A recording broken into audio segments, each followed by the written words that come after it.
Hey everybody, Thermal Mike, and we're back here with the Core G21 from Thermaltake. Now this is our new mid-tower chassis coming in at an affordable price of $69.99 and is packed with lots of features.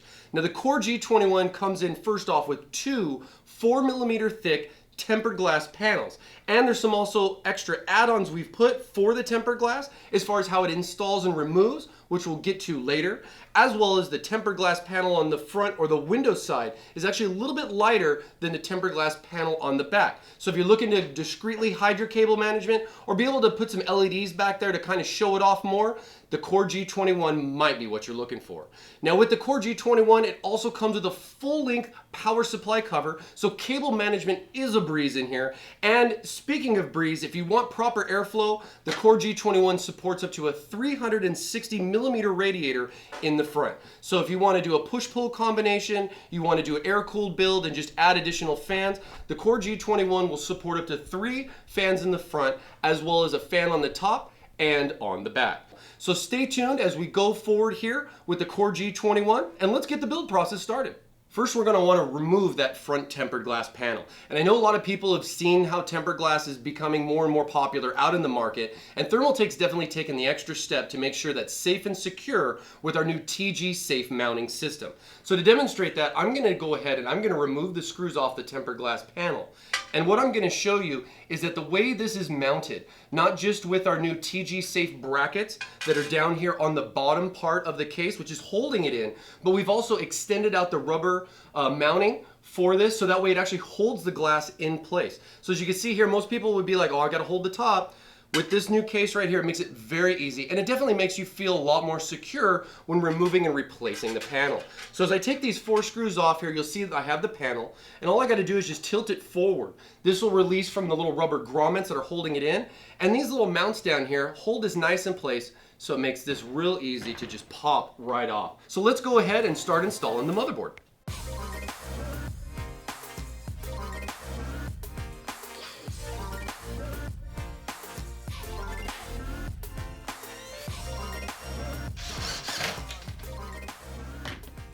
All right, now that we've got our motherboard installed, we'll take a look at just some of the things that I've done to kind of speed up the process here. One of the things is I've removed the actual stock brackets for the AMD bracket mounting. So I actually took these off, and I've already pre-installed the 4 posts that come with the AIO cooler for our AM4 bracket to support the AM4 socket fitment for our new AIO cooler. Now with the motherboard installed here, we're gonna go ahead and start looking at what we can do. What can we put in the system? So we're gonna put a 360 AIO in the front. We definitely wanna change out the fan on here just to give it a little bit of color, because you know it's gonna go with our new Floe. Right here I have our new Ring Plus 120mm fans. Now these are our new addressable LED fans, and we'll be using this to install into the G21.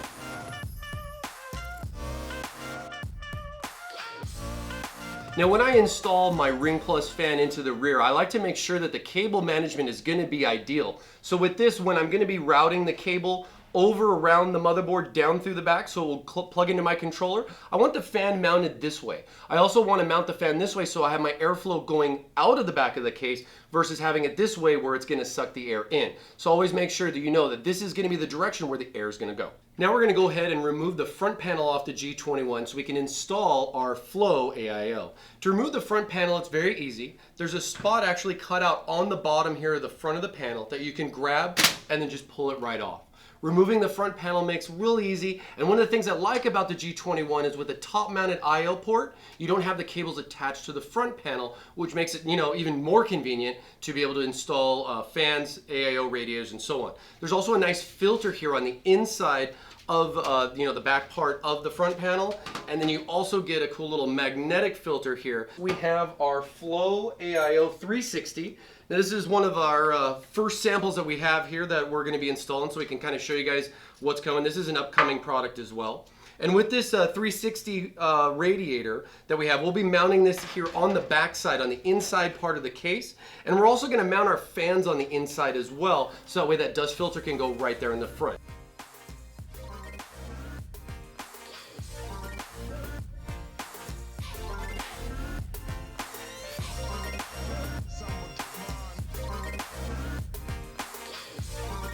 And then we'll move over here to the screws that came with our AIO kit. So you'll have a nice long screw that has a washer on it, and then you're just gonna wanna pass this through with the fan.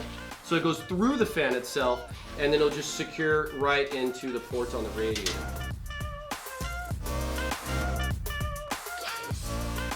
Now that we have our pump installed, we're gonna go forward with installing the power supply, which has a unique way it goes in. So let me just kind of give you guys a show here on the back side of what the G21 has. So with this is our part where our power is gonna slide into here. And then with that, you have a lot of space here in the back under the power cover to run all your cables. Now with the power supply, there's also some nice rubber feet on the inside so the power supply can sit there. And of course, a proper filter and ventilation on the bottom so you can run fan facing down. So I'm gonna use our Thermaltake. This is our Smart White 600 watt. And then I'm gonna dress this up a little bit more, adding our sleeve extensions as well, just to give it a nice black and white treatment to kind of match the build. So we'll install those there later.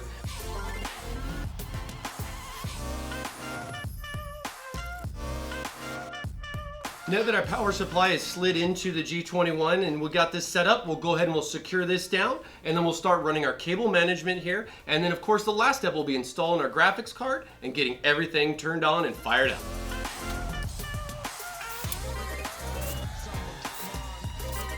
We have our WindForce Gigabyte. This is a 980 graphics card, just something I had laying around. Works real good because it's got that nice black and white look to it. So we'll go ahead and we'll get this installed here in just a sec. With that, on the back of the case, you'll see that there is a cover here for the expansion slot. So we'll remove this first and then take out our slots here so we can install our graphics card.